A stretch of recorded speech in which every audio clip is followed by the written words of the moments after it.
అందరికీ అందరూ ఎప్పటి నుంచో ఎదురు చూస్తున్న పారామెడికల్ నోటిఫికేషన్ అయితే మొన్న నవంబర్ 21 అయితే పడింది.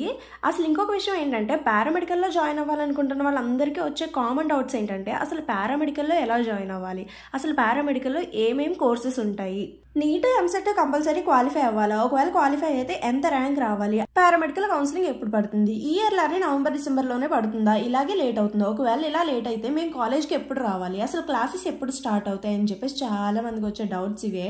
అసలు ఇవన్నీ కాదు, కౌన్సిలింగ్ ఎలా అప్లై చేయాలి, కౌన్సిలింగ్ కావాల్సిన మ్యాండేటరీ సర్టిఫికేట్స్ ఏంటి అనే కదా మీ డౌట్. ఈ వీడియోలో నేను మొత్తం క్లారిటీగా చెప్తాను. ఫస్ట్ పారామెడికల్ అంటే ఏంటి, పారామెడికల్లో ఏమేమి కోర్సెస్ ఉంటాయనేది తెలుసుకోవాలి. పారామెడికల్లో ఏమేమి కోర్సెస్ ఉంటాయంటే బీఎస్సీ ఎంఎల్టీ, బీఎస్సీ ఎంఎల్టీ అంటే medical lab technician, BSc neurophysiology, BSc optometric అంటే ophthalmology, BSc renal dialysis, perfusion technology, cardiology, anaesthesia, imagining అంటే నేను ఇవన్నీ ఈజీ మెథడ్లో చెప్తున్నాను. Emergency, respiratory therapy, physician assistant, BSc medical records assistant, BSc transfusion technology, radiotherapy and echocardiography, మొత్తం 15 groups అయితే ఉంటాయి. 15 groups counsellings పడతాయి, కానీ జిఎస్ఎల్ లో 15 గ్రూప్స్ అయితే లేవు. అసలు ఎలా అప్లై చేయాలంటే ఎలిజిబుల్ క్యాండిడేట్స్ అందరూ కూడా ఆన్లైన్ లో మాత్రమే రిజిస్ట్రేషన్ చేయించుకోవాలి. మీ సర్టిఫికేట్స్ అన్ని నెట్ సెంటర్కి తీసుకెళ్తే వాళ్ళు స్కాన్ చేస్తారు. అలాగే మీది రీసెంట్ గా ఉన్న పాస్పోర్ట్ సైజ్ ఫోటో ఒకటి, మీ ఒరిజినల్ సిగ్నేచర్ అంటే మీ 10th ఇంటర్ సర్టిఫికేట్స్ మీద ఏ సిగ్నేచర్ అయితే ఉందో ఆ సిగ్నేచర్ మాత్రమే పెట్టాలి. అసలు బీపీటీ కానీ పారామెడికల్ కానీ జాయిన్ అవ్వాలంటే స్టడీ క్వాలిఫికేషన్ ఏంటి, స్టడీ క్వాలిఫికేషన్ ఏంటంటే ఇంటర్ బైపీసీ అయి ఉండాలి. అందులో English, botany, zoology, chemistry, physics అనేది ఖచ్చితంగా పాస్ అయి ఉండాలి. అది కూడా 2 years పాస్ అయి ఉండాలి. మీ ఇంటర్ బోర్డు అనేది ఇక్కడ ఇచ్చిన బోర్డ్స్తో మాత్రం మ్యాచ్ అయి ఉండాలి. లైక్ సిబిఎస్ఈ, ఐసిఎస్ఈ, ఎస్ఎస్సి అలా ఆ బోర్డ్స్తో మ్యాచ్ అయి ఉండాలి. ఈ నోటిఫికేషన్లో అన్ని మ్యాండేటరీగా మెన్షన్ చేస్తాడు. మీరు మాత్రం వీటన్నిటికి ఎలిజిబుల్ అయితే మాత్రమే మనీ పే చేసి రిజిస్ట్రేషన్ చేయించుకోండి.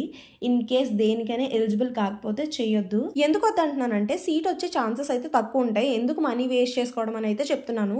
ఈ కేసు విషయానికి వస్తే ఈ డిసెంబర్ 31కి మీకు 17 years అనేది కంప్లీట్ అయిపోయి ఉండాలి. లేకపోతే మాత్రం మీరు ఎలిజిబుల్ కాదు ఈ అప్లికేషన్కి ఈ ఇయర్. అలాగే ఈ ఏజ్ అనేది ఎలా క్యాలిక్యులేట్ చేస్తారంటే మీ ఎస్ఎస్సి సర్టిఫికేట్ అంటే మీకు 10th క్లాస్ మార్క్స్ లిస్ట్ మీద ఉన్న ఏజ్ ని బట్టే క్యాలిక్యులేట్ చేస్తారు. ఏజ్ లిమిట్ అయితే ఏం లేదు. ఇంకొకటి ఇంపార్టెంట్ థింగ్ ఏంటంటే మీరు ఫిజికల్లీ హ్యాండిక్యాప్డ్ అయితే కంపల్సరీ మీరు ఆన్లైన్లో ఇది మెన్షన్ చేయాలి. ఎందుకంటే మీకు ఫిజికల్లీ హ్యాండిక్యాప్డ్ కేటగిరీలో మీకు సీట్ వచ్చే ఛాన్స్ ఉంటుంది. మీ మెడికల్ సర్టిఫికేట్స్ అన్ని కూడా ఉండాలి. ఇంకా రిజిస్ట్రేషన్ ఫీజు వచ్చేసి ఓసీ వాళ్ళకైతే 2360 రూపీస్, బీసీ, ఎస్సీ, ఎస్టీ వాళ్ళకి 1888 రూపీస్. వన్స్ మీరు మనీ పే చేసేసిన తర్వాత రిఫండ్ అయితే పడదు. అండ్ ఈ మనీ అంతా ఎలా పే చేయాలంటే ఆన్లైన్ ద్వారానే, క్రెడిట్ ఆర్ డెబిట్ ద్వారానే పే చేయాలి.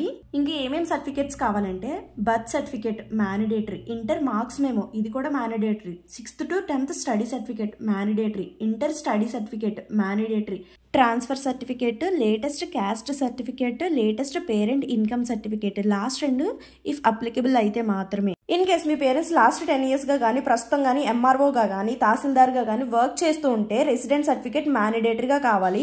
ఇన్ కేస్ లాస్ట్ 10 years లో మానేసి ఉంటే particular period to period mention చేయాలి. అంటే ఏ మంత్లో మానేశారు, ఏ ఇయర్లో మానేశారు అని కూడా మ్యాండేటరీగా మెన్షన్ చేయాలి. అది ఏపీ అయినా తెలంగాణ అయినా సరే. ఇన్ కేస్ మీరు నాన్ లోకల్ అయితే మీ పేరెంట్స్ ఎంప్లాయ్మెంట్ సర్టిఫికేట్ కావాలి, ఆధార్ కార్డు. ఇన్ కేస్ మీరు ముస్లిమ్స్ అయితే మైనారిటీ సర్టిఫికేట్ కావాలి, లోకల్ స్టేటస్ సర్టిఫికేట్. ఇది ఎవరికంటే మీరు తెలంగాణ నుంచి ఆంధ్ర కనుక ట్రాన్స్ఫర్ అయితే మీరు మీ ఎంఆర్ఓ నుంచి ఈ సర్టిఫికేట్ అయితే తీసుకోవాలి. అలాగే మీది పాస్పోర్ట్ సైజ్ ఫోటో ఒకటి, సిగ్నేచర్ ఒకటి మ్యాండేటరీగా కావాలి. ఈ సర్టిఫికేట్స్ అన్ని ఒరిజినల్స్ తీసుకెళ్తే సరిపోతుంది, వాళ్ళు స్కాన్ చేసుకుంటారు అంతే, మీ రిజిస్ట్రేషన్ అయిపోతుంది. తర్వాత ఇంకొక డౌట్ రావచ్చు, కౌన్సిలింగ్ 3 phases లో జరుగుతుంది కదా, 3 times మనీ పే చేయాలా అని చెప్పి డౌట్ రావచ్చు.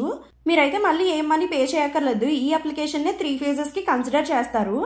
మొత్తం పేమెంట్ అండ్ రిజిస్ట్రేషన్ అయిపోయిన తర్వాత మీ మొబైల్కి ఒక రిజిస్ట్రేషన్ నెంబర్ అయితే వస్తుంది.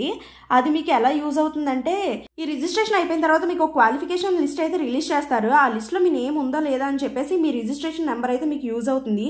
దాన్నే అలాట్మెంట్ లిస్ట్ అంటారు. ఆ అలాట్మెంట్ లిస్ట్ వచ్చిన తర్వాత ఫేజెస్ అయితే స్టార్ట్ అవుతాయి. ఆ ఫేజెస్కి మీరు అప్లై చేయడానికి ఈ రిజిస్ట్రేషన్ నెంబర్ అనేది యూజ్ అవుతుంది.